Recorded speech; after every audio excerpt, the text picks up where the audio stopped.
A segunda metade, eu estou lendo um livro que é o Pensa e Enriqueça, que eu já tinha lido há 30 anos atrás, e voltei a reler agora e peguei muita coisa interessante que eu achei muito legal e eu achei que valeria a pena bater um papo com vocês aí sobre esse livro aqui, que é o meu, tá até velhinho, ó. O meu é bem velhinho, é uma edição já mais antiga. Pense e Enriqueça, o nome em inglês é Thinking and Going Rich, em português já tem outro nome também, eu não sei, eu já vi outro título em português do mesmo livro parecido, uma outra tradução diferente do livro. Mas o que é legal dizer desse livro? Vamos falar algumas coisas aqui a respeito do livro. Foi escrito por Napoleon Hill. Em 1937. Cara, foi escrito há 83 anos atrás, imagina só. E como é tão atual, como faz tão sentido e como é tão importante essa literatura e esses princípios para a gente. Ele foi escrito a pedido do Andrew Carnegie. Andrew Carnegie, que já era um cara milionário, e ele descobriu o segredo do sucesso. Ele conheceu esse jovem chamado Napoleon Hill, ficou impressionado com a capacidade de se relacionar que esse jovem tinha e convidou o Napoleon Hill, falou, você está disposto? Eu descobri o segredo do sucesso. E eu não queria guardar esse segredo do sucesso só para mim. Só que eu tenho o meu segredo do sucesso. Eu queria ter uma afirmação se esse segredo do sucesso meu também é o segredo do sucesso de outras pessoas. Então, ele convidou o Napoleon Hill para estudar a vida de 500 milionários americanos durante 25 anos da sua vida. Então, e ele descobriu, e depois do Napoleon Hill passar 25 anos entrevistando 500 dos homens mais ricos dos Estados Unidos, ele chegou nos 13 princípios de geração de riqueza que batia com o pensamento dele, batia com o que ele pensava, né? Então, hoje, se fosse feita uma pesquisa igual a essa, ia ser um investimento de mais de 100 mil dólares para poder chegar na conclusão que está na palma da tua mão aí, que você vai comprar esse livro por R$59, R$60 na Saraiva, sei lá. Ou pela Amazon Books, hoje comprando pela internet. Foram entrevistados mais de 500 empresários americanos, Henry Ford, King Gillette, Thomas Edison, e Thomas Edison é muito citado no livro, Theodore Roosevelt, John Rockefeller, vários milionários americanos foram entrevistados nesse livro. E, pasmem, vários desses 500 milionários afirmaram que só tiveram êxito depois de aplicar as leis do Andrew Carnegie. Várias pessoas, olha só, ele descobriu a lei, ele descobriu o segredo, ele revelou o segredo dele, mas durante os 25 anos, várias pessoas aí eram jovens e foram pegando o segredo dele ao longo do caminho e ficaram ricos e foram entrevistados 10, 15, 20 anos depois. E falaram e afirmaram que só chegaram aonde chegaram por causa das leis desenvolvidas aí pelo Carnegie. Então, será que esse livro tem poder ou não? Será que Pense e Enriqueça tem poder de verdade ou não? Olha só, é absolutamente verdade que pensamentos são coisas. Ele fala que pensamentos são coisas, pensamento é uma coisa. Aliás, poderosa, e se conjugada a um objetivo definido, perseverança e um desejo ardente, podem se transformar em riqueza e podem se transformar em bens materiais. Os teus pensamentos podem se transformar em riqueza, os teus pensamentos podem se transformar em bens materiais. Olha só que legal. O mundo, eu não sei se vocês sabem, não está no treinamento, mas eu li aqui no livro, o mundo ele vive flutuando numa camada de éter. E essa camada, e o éter, ele é um autocondutor, né? O cara que inventou o rádio, que também fala aqui no livro, ele, quando inventou o rádio, que ele disse que o som, que a voz poderia se propagar sem nenhum fio, sem nada conectado, que ele descobriu as ondas de rádio, ele foi preso, ele foi internado como louco. Por quê? Porque se propaga no éter e vai a coisa. E ele diz o seguinte, que o teu pensamento, quando você quer muito uma coisa, quando você tem um desejo ardente, que você verbaliza isso daí, isso tá no éter.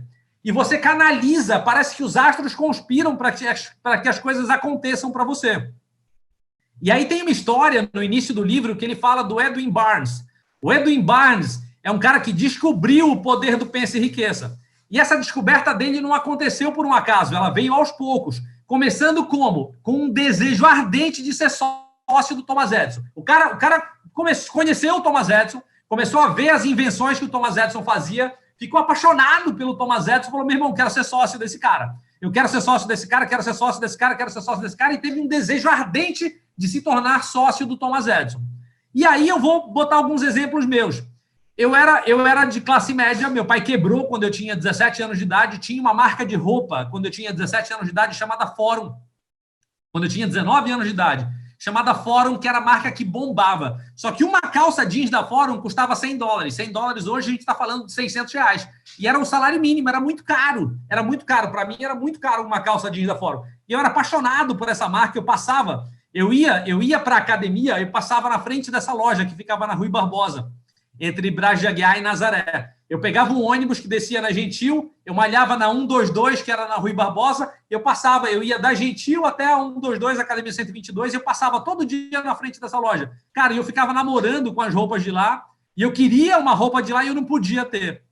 E aí eu descobri que um cara que era vendedor de lá ia sair, que ele ia trabalhar na fazenda do pai e que ia aparecer uma vaga para vendedor. Cara, durante uma semana... eu fui na loja, eu bati na porta, ninguém me apresentou, eu não conhecia ninguém. Eu falei, cara, eu gosto muito dessa roupa, eu tenho habilidade de comunicação, eu quero trabalhar aqui, eu quero usar essa roupa, eu sou fã dessa marca, eu quero trabalhar aqui. E o cara nem me conhecia, o cara que era dono da loja. Hoje é meu amigo, mora no prédio que eu moro, é meu vizinho aqui. Olha só, Marcelo Serruia. E eu enchi o saco tanto desse cara, eu queria tanto uma calça da Fora, eu queria tanto trabalhar lá, que eu consegui um emprego e trabalhei 4 anos, e foram 4 anos muito bacanas da minha vida. Mas eu tive o quê? Um desejo ardente. Eu tive outros exemplos também. Eu sempre quis, quando eu trabalhei na Fórum, que eu desisti de ser engenheiro, eu sempre quis ser dono de uma loja do shopping. Só que eu não tinha dinheiro para montar uma loja. E eu consegui depois um grande emprego numa grande distribuidora de autopeças chamada Sama. Essa empresa tinha 17 filiais pelo Brasil. Eu era gerente da filial daqui de Belém, que era responsável pelo Pará, Maranhão, Amapá, Amazonas e Roraima. E eu sempre, todo final de ano, eles tinham uma avaliação de desempenho. E nessa avaliação de desempenho, a gente escrevia o que a gente queria, eles davam uma nota para a gente, olha, a gente acha que o seu trabalho foi nota 10, ou foi nota 9, ou foi nota 8, por isso, e a gente tinha que comentar a avaliação de desempenho que eles davam. E eu sempre colocava lá, falei, cara, eu estou sendo subutilizado, eu sou melhor do que isso, eu quero crescer, eu quero prosperar, eu quero ser diretor dessa empresa, eu quero ir para São Paulo, eu quero, quando aparecer uma chance, me chama, me transfere para São Paulo. Mas eu não gostava do produto que eu vendia. Eu adorava o trabalho que eu fazia, eu adorava a empresa, eu adorava gerir pessoas, eu adorava motivar pessoas, eu adorava definir metas, objetivos, eu adorava visitar os clientes, mas a gente vendia peça de carro. Ninguém compra uma pastilha de freio, uma embreagem. Nossa, comprei uma embreagem para o meu carro top. O cara compra puto porque quebrou. Né? Comprar peça de carro, o cara compra chateado. Então eu não gostava, eu não me identificava com o produto que eu vendia. Então eu vivia um conflito que eu gostava da empresa, eu gostava do salário, gostava dos benefícios, mas eu não me identificava muito com o produto que eu vendia. Então eu ficava falando, meu Deus, eu quero uma oportunidade, eu quero ser dono de uma loja no shopping, eu quero ser dono de uma loja no shopping. Em paralelo, eu ficava falando, eu quero ser transferido para São Paulo, eu quero crescer na empresa, eu quero ser diretor da empresa, eu quero crescer na empresa. Cara, as duas coisas aconteceram no mesmo mês e no mesmo ano. Eu montei o Armazém Belém e a empresa me transferiu para São Paulo. A empresa falou, Marcos, a gente sabe que você montou o Armazém Belém em sociedade com os amigos aí, com o Jupiara e com o Hamilton. Você não está focado na empresa com o trabalho que você já fez com a gente durante 10 anos. A gente sabe que você tem potencial para mais. A gente sabe que o teu sonho sempre foi vir para São Paulo, foi para crescer dentro da empresa. A gente tem uma vaga, o gerente daqui de São Paulo foi demitido. Se você quiser, a vaga daqui, você está demitido. A gente está te anunciando que você está demitido da filial Belém para cuidar do seu restaurante, como você disse mesmo que queria, mas a gente não quer te perder. Se você quiser, a vaga de gerente aqui na filial de São Paulo é sua. Como a gente tinha montado o restaurante e tinha pedido, a gente precisou pegar dinheiro emprestado, o restaurante ainda não estava dando lucro, eu não podia me dar o luxo naquele momento de ser demitido. E aí eu tive que aceitar ir para São Paulo. Então eu sempre quis ser dono de uma loja no shopping, aconteceu, e eu quis ir para São Paulo e aconteceu. As duas coisas aconteceram no mesmo mês. Então, cuidado com o que você pede, porque o que você pede, se você pede muito, se você tem um desejo ardente, se você tem essa vontade realmente grande, cara, essas coisas podem acontecer. A Lucinha queria cuidar de alguém, ela falava, eu quero cuidar de alguém, eu quero limpar merda. Aí apareceu meu pai doente para ela cuidar. Então até a gente tem que querer, até a gente tem que saber o que a gente pede, né? Eu vou te dar outro exemplo da Lucinha também. Olha só, a Lucinha está aqui, depois ela pode, na live que ela fizer para vocês, aí no treinamento que ela fizer para vocês, ela pode me corrigir. A Lucinha, ela estava cansada dos relacionamentos dela e ela escreveu um papelzinho, depois pede para ela confirmar para ver se é verdade. Cara, Deus, me apresente um cara bacana, um cara que seja sócio da Assembleia, um cara que eu não vou ter que dividir conta com um cara assim, assim, assado. Ela pedia, toda noite ela ia dormir, ela pedia isso daí. E apareceu eu, olha só, o poder do pensamento. É verdade, é verdade. Lucinha, eu sei que você não está arrumada, você não quer aparecer arrumada. Confirma aí, só diz, é ou não é? Não. Não decidi. Tá. Você já teve um desejo ardente? E aí eu te pergunto aqui. Cara, olha só. O Edwin Barnes, ele não conhecia o Thomas Edison. O cara não conhecia o Thomas Edison. Ele não tinha dinheiro para ir até a cidade que o Thomas Edison morava, que era em New Jersey. Ele viajou como maleta num trem de carga, porque ele não tinha dinheiro para ir até lá. Ele entrou como maleta no depósito, como se fosse uma maleta ali, foi o preço que era para despachar uma maleta. Ele foi como uma maleta no trem de carga.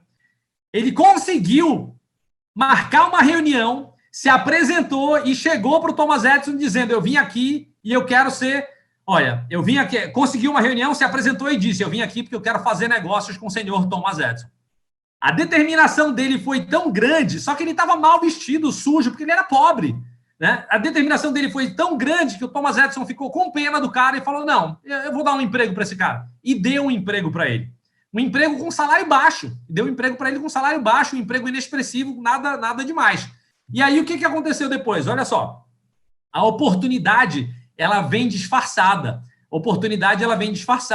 E, às vezes, pela porta dos fundos e com cara de derrota. Talvez isso é que tantas pessoas desconhecem que estejam prontos para agarrá-la. Lembra do filme? Quem regula a minha idade, aí, quem tem entre 40 e 50 anos de idade, talvez lembre de um filme chamado Karate Kid. O moleque queria aprender karatê e pediu lá para o senhor Miyagi lá para ensinar ele o karatê. E o senhor Miyagi botou ele para lavar carro. E lavar carro fazendo movimentos assim. Ele poderia ter desistido ali naquele momento, onde ele pensou em desistir. Chegou uma hora que ele quis jogar tudo para cima. E aí, quando ele foi desistir, o senhor Miyagi foi dar uns golpes nele e ele começou a usar os movimentos que ele usava na lavagem de carro lá. Então, às vezes, a oportunidade ela vem disfarçada. Né? Mas o que o cara fez? Ele desistiu por causa disso daí? Ele desistiu do sonho dele? Não, ele não desistiu do sonho dele. Ele continuou aí. E quando ele continuou, o que aconteceu? Thomas Edison tinha acabado de inventar a máquina de digitar. Ele inventou uma máquina de digitar.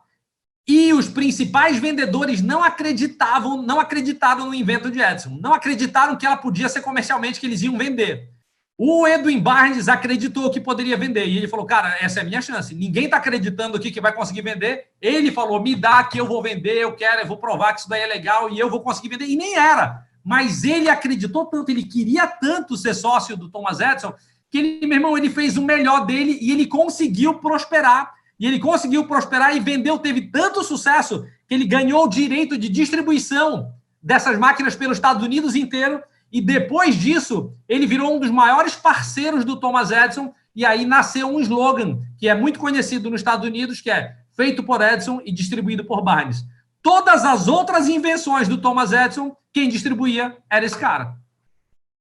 Então, olha só, o cara não tinha dinheiro, o cara morava em outra cidade, não conhecia o Thomas Edison, mas o cara tinha o quê? Um desejo ardente. Uma vontade imensurável, né, de chegar aonde chegou. Ele tinha uma espécie de declaração. Deixa eu ler essa declaração. Ele sem saber, né, o Thomas, a gente vai falar da declaração que o Thomas Edison pede para todo mundo fazer aqui, que o Napoleão Hill pede para todo mundo fazer aqui. Ele, sem saber disso, ele tinha uma declaração. Ele tinha uma espécie de declaração. Ele falava para ele mesmo, eu vou começar de onde eu puder, eu vou fazer qualquer coisa que o Thomas Edison peça para eu fazer, mas mesmo que demore a minha vida inteira, eu vou ser sócio desse cara. Ele falava isso para ele acreditava nisso, ele verbalizava isso daí. E o cara conseguiu. E é impressionante como quando a gente quer muito uma coisa, cara, para pensar um minuto, pensa se você é casado, pensa como foi que você fez para conquistar a tua esposa, que você tinha aquele desejo ardente. Se você é mulher, como você fez para conquistar teu marido? Se você não está casado, pensa numa namorada que você quis muito, que você queria muito, que você foi muito apaixonado. Esse desejo ardente, o que você fez para conquistar aquilo ali? E quando a gente quer muito uma coisa, parece que o mundo conspira, né? Esse éter aí, ele começa a se mover e parece que as coisas começam a ser atraídas e o mundo conspira para que você realmente consiga conquistar tudo isso que você está afim. E no livro, no início do livro também, ele conta uma outra história de um cara chamado R.U. Darby.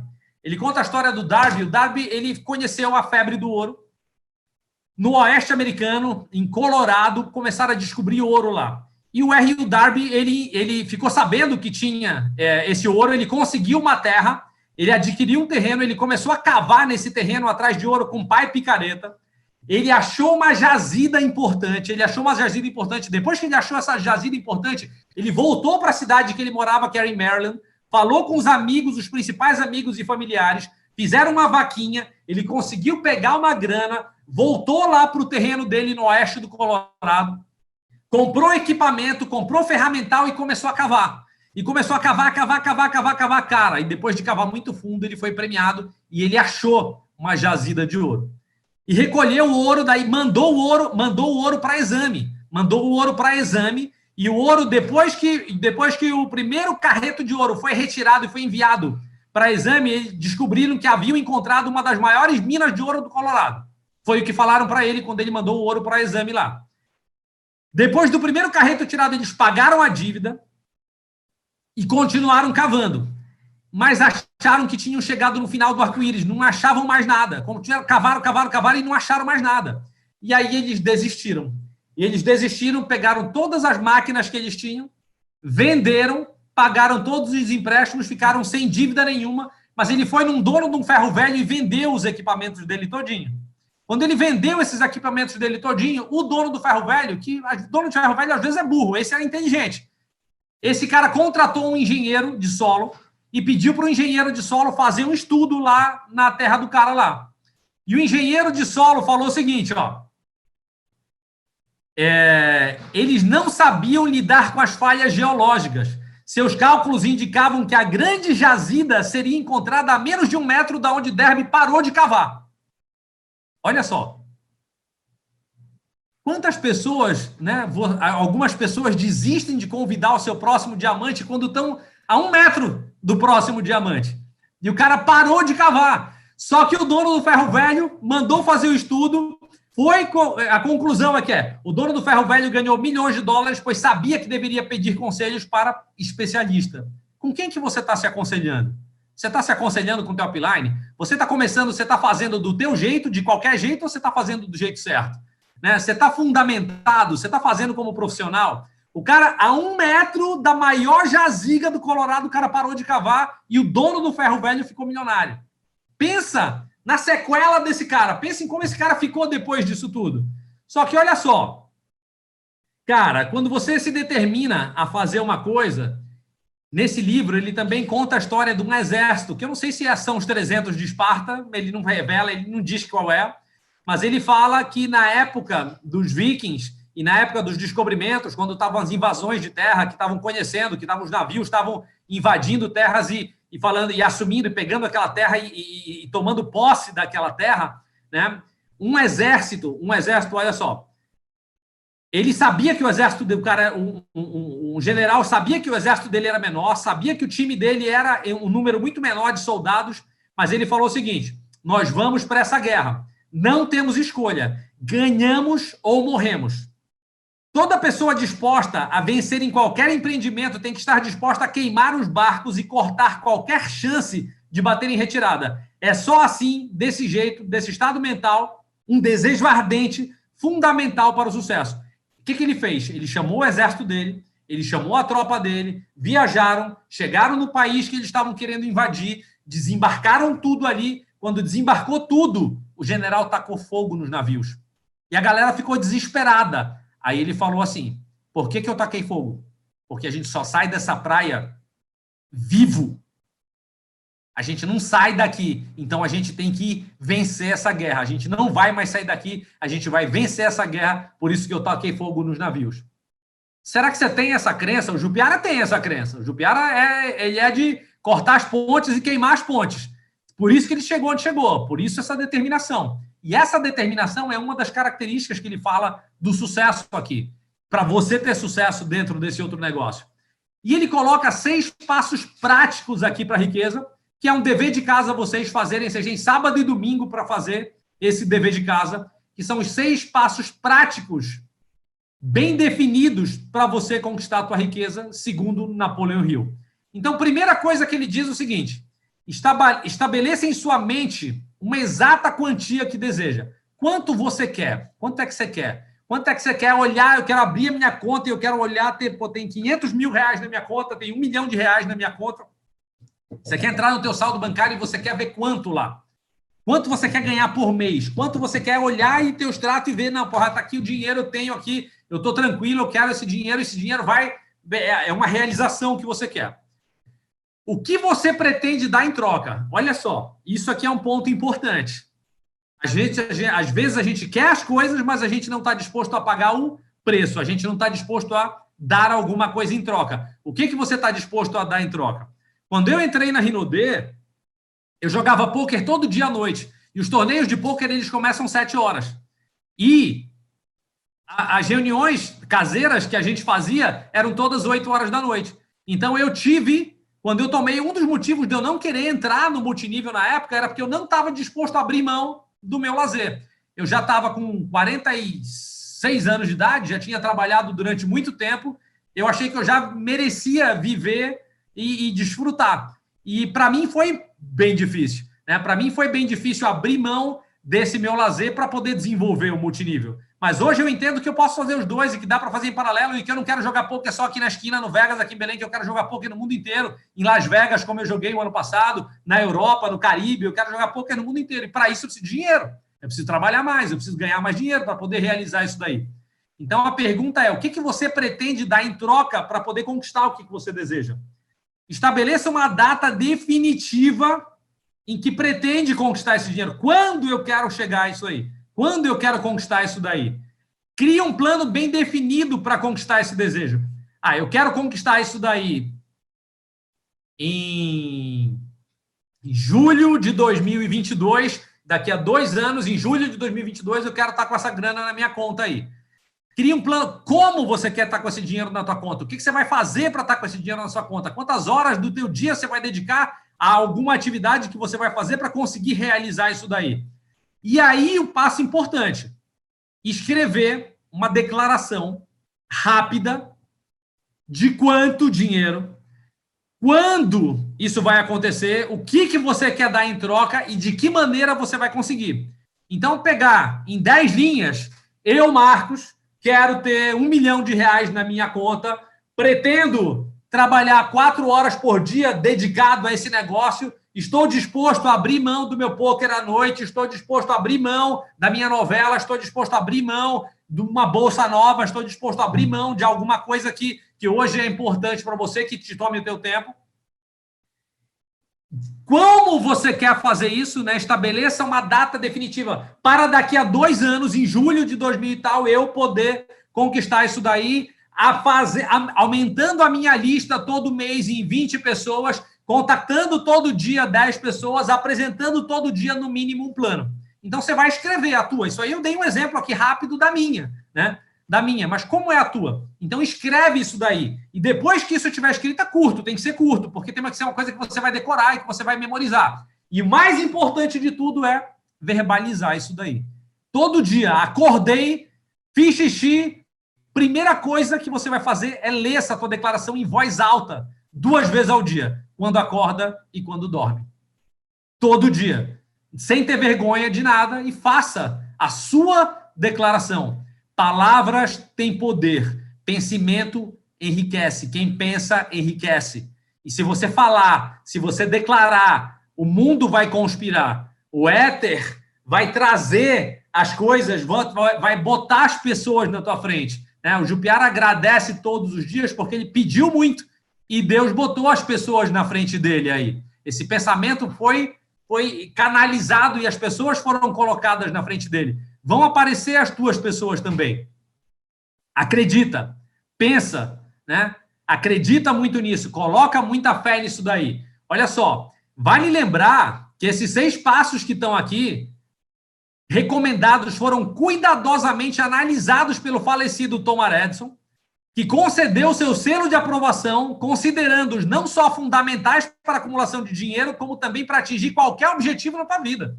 Ele não serve só para o dinheiro. Ele serve para a tua saúde, ele serve para uma conquista amorosa, ele serve para uma conquista espiritual, ele serve... Então, você pode ter várias declarações. Você pode ter, eu vou fazer uma declaração aqui para um lado espiritual, outra para um lado familiar, outra para um lado financeiro, outra para um lado... Você pode ter outras declarações, tá? Mas foi o Thomas Edison, que foi um dos caras estudados pelo Napoleão Hill, validou isso daqui e disse que isso é fundamental se você quiser ter sucesso na tua vida. Cara, você pode acreditar em tudo isso que a gente está falando ou não. Seja ingênuo. Faça. Faz isso durante 2 anos. E daqui a 2 anos tu vem me dizer, porra, não funcionou. Beleza. Mas eu desafio as pessoas que estão aqui nessa live fazerem isso durante 2 anos, todo dia, e daqui a 2 anos essa pessoa não está mais próspera, não está mais realizada, não está mais feliz, não ter conquistado. Se não conquistou o que quis, mas parte disso, 70%, 80% do que se desafiou já vai estar num caminho. Você pode ter certeza disso daí. E para a gente encerrar, tem uma história. E como eu li essa história só uma vez e eu não quero perder nenhuma vírgula dessa história, eu peço a licença para vocês para eu ler esse trecho dessa história que está no livro, na página 31, e a gente não perder nenhuma vírgula aqui dessa história, que para mim é bem impactante, e eu acho importante a gente entender um pouquinho disso daí. Então, olha só, o mesmo Darby, esse cara ficou milionário. O Darby é o cara do 1 metro do ouro, tá? É o que parou de cavar quando estava 1 metro da maior jazida de ouro encontrada no Colorado. Esse mesmo cara, ele tinha um tio, e um dia, certa tarde, ele estava ajudando o tio a moer trigo no moinho antigo. O tio era dono de uma grande fazenda onde moravam alguns lavradores negros que tinham o direito de parte do que plantavam. Silenciosamente, a porta se abriu e uma menina negra, filha de uma das lavradoras, entrou e se postou à porta. O tio ergueu os olhos, viu a menina e rosnou para ela bruto. O que você quer? A menina respondeu tímida. Mamãe disse para o senhor mandar 50 centavos para ela. Negativo, pode ir para casa. Sim, senhor. Respondeu a garota, mas não moveu um pé de lá. Respondeu sim, senhor, mas não tirou um pé de lá. O tio continuou trabalhando, tão ocupado que nem percebeu que a menina não tinha saído. Quando voltou a olhar e viu que a menina permanecia no mesmo lugar, ralhou com ela. Eu não já mandei você ir para casa? Se manda, senão eu vou te bater. A menina voltou a dizer, sim, senhor, mas não se moveu 1 centímetro. O tio deixou cair uma saca de grãos que estava prestes a despejar na trituradora, pegou uma tábua e partiu para cima da menina com uma expressão ameaçadora no rosto.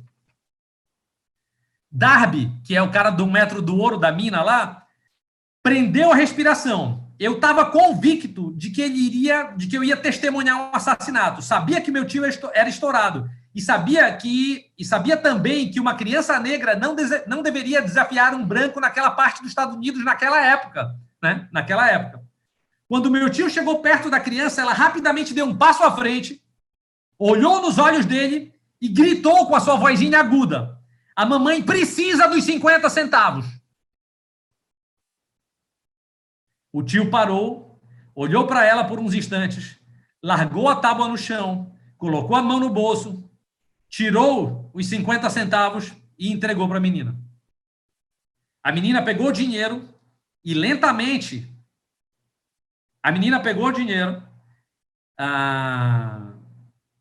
lentamente recuou para a porta, sem jamais desviar os olhos do homem que ela acabara de conquistar. Depois que ela saiu, o tio se sentou numa caixa e ficou olhando para o nada, pela janela, por uns 10 minutos, e pensando, impressionado, na surra que ele tinha acabado de levar da menina. Darby também estava refletindo. Foi a primeira vez em toda a sua vida que ele tinha visto uma criança negra dominar deliberadamente um homem adulto branco. Como é que ela conseguiu uma coisa daquelas? O que aconteceu com o tio que fez com que ele perdesse toda a fúria e se tornasse um dócil carneirinho? Que estranho poder foi exercido por aquela criança que fez que fez ela controlar aquele adulto? A resposta para essa pergunta será encontrada nos 13 princípios desse livro.